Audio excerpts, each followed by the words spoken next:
The UN says war-ravaged Gaza will need billions of dollars to rebuild.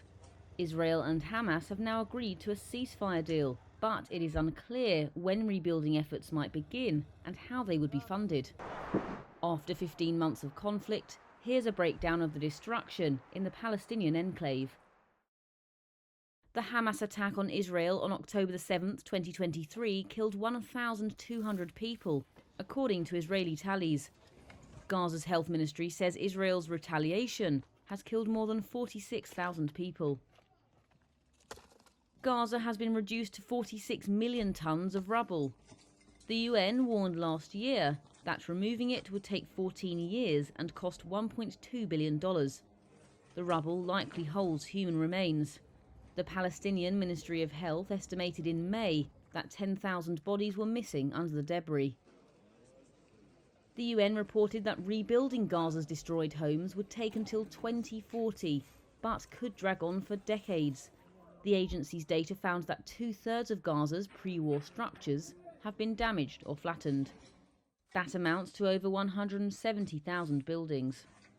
Within that, the UN estimates, is the destruction of over 245,000 housing units.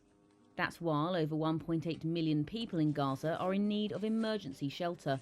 Hamas has played the spoiler. US Secretary of State Antony Blinken has said neighbouring Arab countries aren't keen to help rebuild Gaza if it will be, quote, levelled again a few years down the line.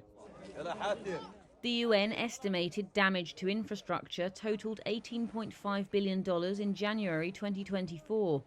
This included destruction of government buildings, hospitals, schools, universities and mosques.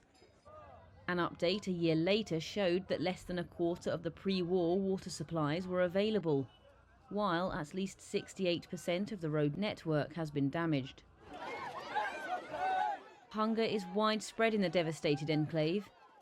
Yet, UN satellite images reveal over half of Gaza's agricultural land has been degraded by conflict.